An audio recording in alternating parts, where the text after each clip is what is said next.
열왕기상 2장의 5절과 6절 말씀입니다.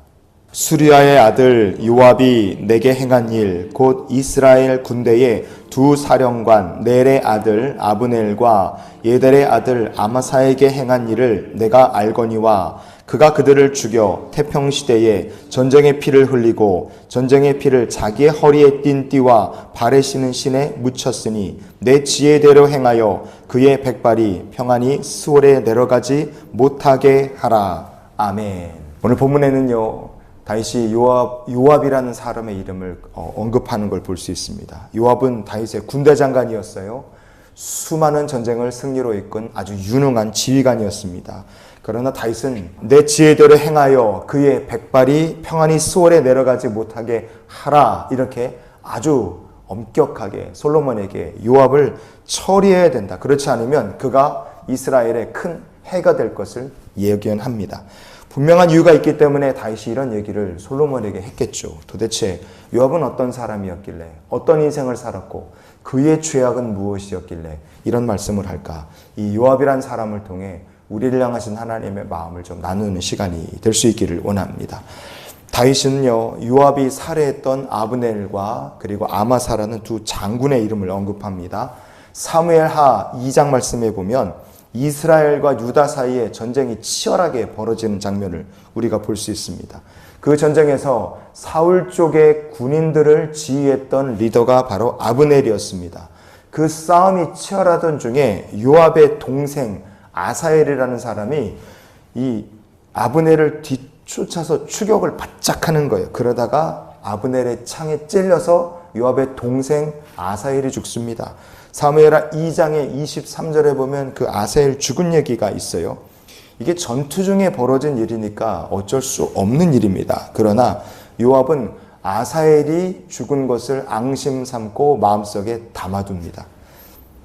나중에 다윗과 사울 집안의 전쟁이 결국 승기가 다윗 쪽으로 딱 기울게 됩니다. 아브넬은요, 다윗에게 항복하러 이제 평화를 요청하기 위해서 사절단 대표로 찾아옵니다. 사무엘하 3장 21절 말씀 우리가 같이 한번 보시겠습니다.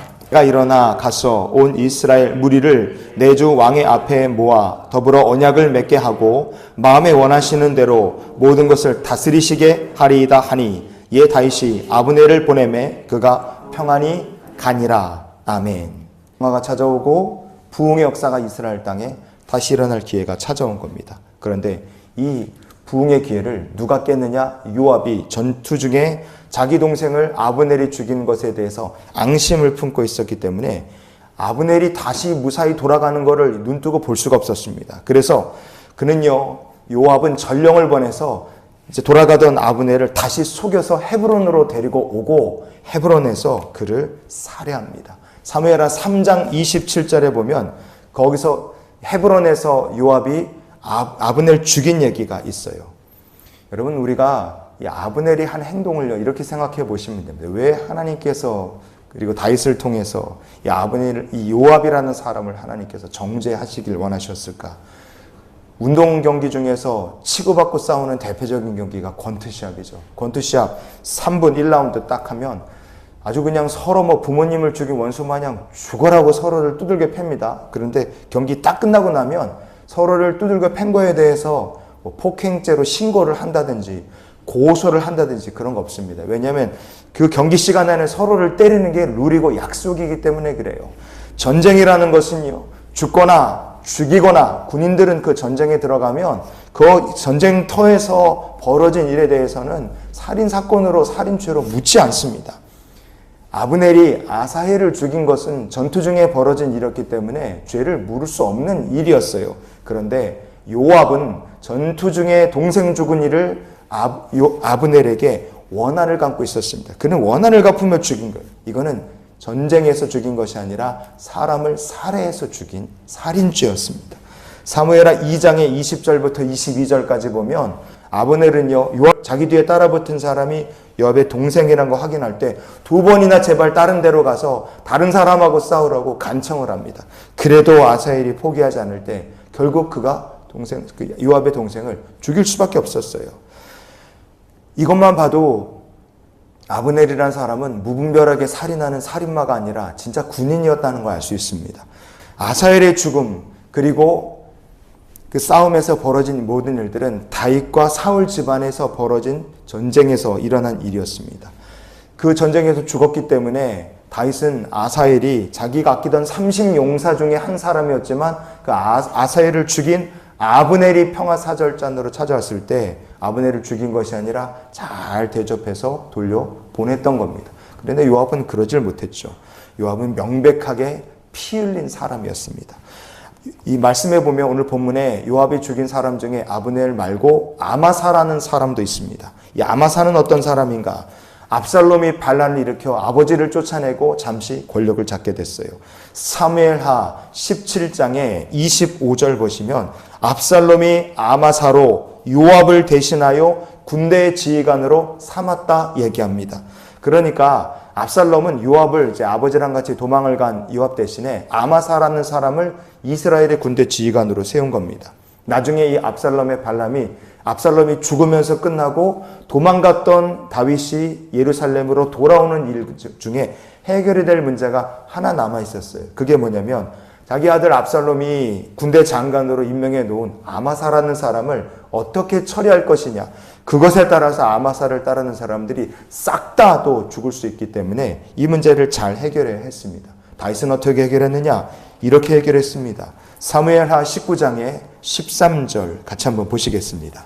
너희는 또 아마사에게 이르기를 너는 내 골육이 아니냐? 내가 요압을 이어서 항상 내 앞에서 지휘관이 되지 아니하면 하나님이 내게 벌 위에 벌을 내리시기를 바라노라 하셨다 하라. 아멘. 여러분, 이 얘기를 누가 싫어했을까요? 요압이 자기 대신에 아마사를 군대 지휘관으로 인정하는 이 다윗의 결정을 요압이 또 앙심을 마음에 품습니다. 사무엘하 20장을 보면요, 베냐민 지파에 남은 사람 중에 세바라는 사람이 반란을 일으킵니다. 그 반란을 제압하기 위해 군대 장관인 아마사가 출동을 하고요, 요압도 군인을 끌고 베냐민 지파와 싸우러 출전을 합니다. 그때 마음에 앙심을 품었던 요압은 무슨 짓을 벌이느냐? 우연을 가정해서 살인해서 사람을 또 비열하게 죽이고 맙니다. 여러분, 아마사라는 사람까지 죽인 얘기를 보면 아브넬, 아마사 이 두 사람 다 요압의 손에 전쟁터에서 죽은 것이 아니라 살해를 당했어요. 이 요압이라는 사람은 정말 연쇄살인마 같은 사람이었습니다. 왜 다윗은 요압을 없애서 이스라엘 가운데 죄를 도말하고자 했을까? 첫 번째, 요압은 부지중에 살인한 자가 아니라 피 흘리기를 즐겨하는 자였기 때문에 그렇습니다. 요압이 죽인 사람 중에 압살롬도 있었어요. 아마사도 아브넬도 다 알고 죽인 사람이었어요. 둘째, 요압은 자신의 명백한 죄가 있어도요, 그것을 회개하지 않는 사람이었습니다. 양심에 화인 맞은 사람이었어요.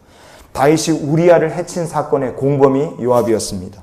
다윗은 우리아의 일로 말미암아 철저하게 회개하고 하나님 앞에 자기 죄값을 치르고 거듭났어요. 그런데 요압이란 사람은 회개가 없었습니다. 시편 5편의 6절 말씀을 우리가 오늘 말씀의 결론으로 보시겠습니다. 여호와께서는 피 흘리기를 즐기는 자와 속이는 자를 싫어하시나이다. 아멘. 여러분, 요압은 유능한 사람은 맞습니다. 그러나 그는 유능한 사람이었지만 그러나 하나님께서 보시기에 싫어하시는 피 흘리기를 좋아하는 자에 불과했어요. 죄인이었다는 뜻입니다. 왜 다윗은 어디를 가든지 무엇을 하든지 하나님께서 그에게 형통한 삶을 살게 하셨을까? 그것은 다윗이란 사람은 사람이 아니라 먼저 하나님, 전능하신 하나님을 의지하는 사람이었고 항상 하나님을 두려워하며 회개하고 옳은 길을 걸었던 사람이기 때문인 줄 믿습니다. 요압은 탁월한 군인은 맞지만 그는 가인과 같은 인생길을 걸었던 사람이었어요. 그래서 그의 인생 마지막은 비참했습니다. 성도 여러분, 우리의 인생이 요압과 같은 길이 아니라 다윗과 같은 믿음의 길을 걷는 성도가 될 수 있기를 원합니다. 요압의 인생이 왜 그가 이스라엘의 해가 될 수밖에 없었느냐를 생각하며 우리가 이런 기도로 오늘을 살았으면 좋겠어요. 주여, 제 삶이 언제나 다윗과 같은 믿음의 길을 걷게 하여 주시옵소서. 유능하다 할지라도 하나님의 말씀을 거역하고 회개가 없는 삶을 사는 요압과 같은 인생의 마지막은 심판이고 저주가 기다릴 수밖에 없습니다. 그러나 다윗처럼 어려움도 많고 고난도 있지만 그럼에도 불구하고 하나님을 두려워하고 하나님 앞에 회개하며 믿음의 길을 걷는 자 앞에 하나님께서 무엇을 하든 어디를 가든 형통케 하신 은혜가 예비되어 있는 줄 믿습니다. 오늘도 축복의 길을 걷는 저와 여러분의 삶이 되시기를 주님의 이름으로 축원을 드립니다.